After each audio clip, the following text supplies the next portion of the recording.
Welcome to my YouTube channel, One Race, Human Race, All Human. Happy Father's Day, Happy Father's Day, Happy Father's Day, Happy Juneteenth, Happy Juneteenth, Happy Juneteenth. Today is Sunday, June 19th, 2022. You get a chance, read President Abraham Lincoln's Emancipation Proclamation. Also, read the Texas Emancipation, where the general informs the people there in Galveston, Texas, that they're now free, but he wants them to stay there and work on the farms and be paid. Listen to this interview, and it really is a golden rule. Golden rule, being a Christian, is action. You take actions to make the world a better place. You take actions to transform the world. You take actions to make things better. Good, better, best. Never let it rest until your good is better and your better is best. Don't wait. We now turn to an important day in American history, Juneteenth, the day when the last enslaved Black people were finally freed in Texas over 2 years after the Emancipation Proclamation. This is the work to make the world a better place. Enslaved Black people were finally freed in Texas over 2 years after the Emancipation Proclamation. This is the second year Americans are celebrating Juneteenth as a federal holiday, which President Biden signed into law last year after decades of pushing from Black activists. I thought it was extremely important to pass a federal holiday that would give America a moment to be able to reflect not just on the jubilation of freedom, but also the brutality of slavery and what it meant to human beings. Let me mention that slavery is free labor and it's also free sex. All right, both. That's why people of color they're Black, they're white, and they're Native American. There's mixtures going on all over America for the past 400 years, since 1619. So free labor means you work night and day and night, you get paid zero, nothing, nada. That's one reason why we had what? Free states, so that the white workers could be paid. Because why would a white worker work in a state where they're slaves when everything is free? You know? And so they don't need those workers. And so it's a whole lot of labor aspects to slavery. It's wrong. It's based upon the original big lie of America, that people of color are inferior, which is a lie. That's been going on since 1619. And there's one race, the human race, we're all human. Everyone on this planet known as Earth has a right to life, liberty, pursuit of happiness. Jesus gives us two great commandments. Two greatest commandments. Go check it out in Matthew chapter 22. Okay? And read verses 35 to 40. Love God, love your neighbors yourself. Who's your neighbor? Go turn to Luke chapter 10 and check out Luke chapter 10 verses 25 to 37. And who's your neighbor? Preacher messed up, deacon messed up, but the Samaritan, who is this day would be half Black, half white, is the hero. Is a hero. Had compassion on the person who was in need of help and helped that person. And so to be a neighbor means to help anyone in need. Joining me now, civil rights activist Minnie Jean Brown-Trickey. She's also a member of the Little Rock Nine, the group of Black students who transformed America by being the first to integrate an all-white school in Little Rock, Arkansas back in 1957. Minnie Jean, thank you so much for joining us and making time for us this evening. I wanted to start by asking you... Let me go back in history for a second. There's a book called The Strange Career of Jim Crow. In the 19th century, blacks and whites voted together. They had fusion coalitions, and one reason they brought in segregation was to stop people of color voting with white human beings. Because people were not looking at race. They were looking at economics. And the Southern strategy, which goes on even today, is a way to divide people. And listen, we're all the same. If I'm white and I'm poor or working class and you're African American or Asian or Latina, Latinx, we're the same people, right? We're the same. Who cares about color? It's irrelevant. We all have a right to food in our stomach, clothes on our back, shoes on our feet, shelter over our head, an excellent education, and free state education like many of the countries in Europe. But I digress. What Juneteenth personally means to you as someone who has, as I mentioned, transformed our nation into a more equitable one for Black Americans? Well, Juneteenth is a time of commemoration and celebration. And I was on a program on Thursday with Ms. Opal Cox, who was the elderly activist who worked in coalition with other people to make this happen.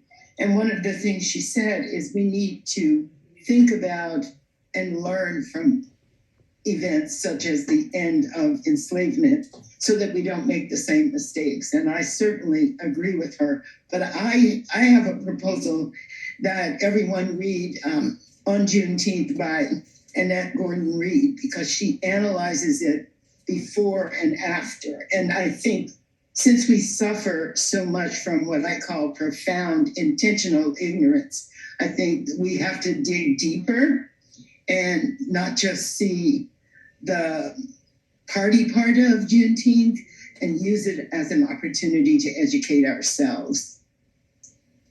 There was an Axis report that came out earlier today detailing how Juneteenth is already at risk of losing its meaning. It says, in part, Juneteenth is meant to acknowledge Black emancipation from enslavement, but there's a risk that it could turn into just another day off, defined by more road trips and sales on mattresses.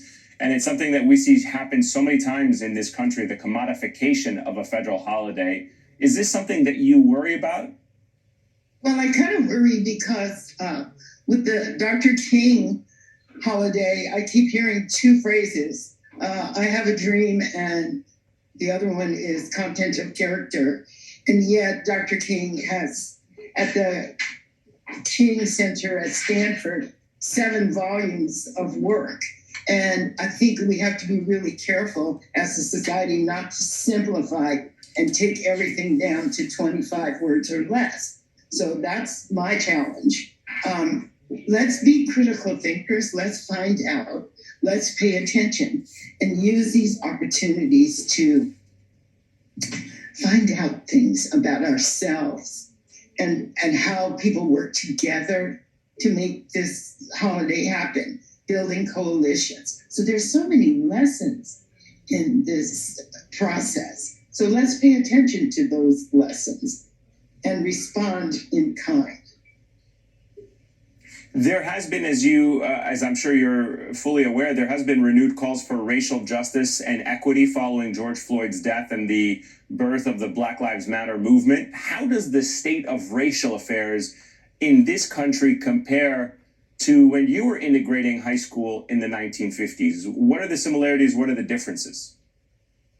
Well, unfortunately, I'm of the Emmett Till era, and I am horrified that we have to have a lynching or a very dramatic death before we start to think about what we can do and how we can change the world. I'm constantly asked, what can I do? And I said, well, just look around. I think you don't have a problem figuring out what to do. I'm really fascinated by young people coming forward, the climate activists, the Parkland kids. I mean, I feel a relationship to those young people because they're teenagers as we were teenagers.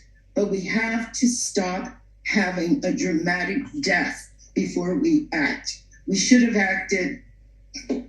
We should always have acted before now. And that's my challenge. I see activism as a life sentence. I expect to be being an environmentalist, a social justice activist, an anti-war activist. I expect to be that the rest of my life. So there is no shortage of things that we can do and that we can be concerned with, that we can advocate for and join together for. So I'm sorry that we have it after a death or after many deaths. That we say, oh, we really need to do something. We should have done it before. And so I'm again saying it's time. We can't be late again as what's happening Juneteenth. We can't always be late and behind. It is time. I completely agree with you on that. Minnie Jean Brown, Tricky, it has been an honor. Thank you so much for your time and pleasure speaking with you this evening. Thank you. Read the words of Jesus in Matthew chapter 25, and you'll see the final exam, right? Did you help the least of these? When I was hungry, did you give me something to eat, right? Read it for yourself. To be a Christian means to take actions that make the world a better place. Daily, personal actions and collective actions. That's your calling. That's what Christ requires all of us to do. Read the Golden Rule, Luke chapter 6 and verse 31. Also, Matthew chapter 7 and verse 12. And move forward. Bring about agape love, compassion and concern for all people everywhere. And remember, there's one race, the human race. We're all human. Everyone on this planet known as Earth has a right to life, liberty, pursuit of happiness. God bless you and God keep you. Thank you for my YouTube channel. One race, human race. Space, all human. God bless you. God keep you.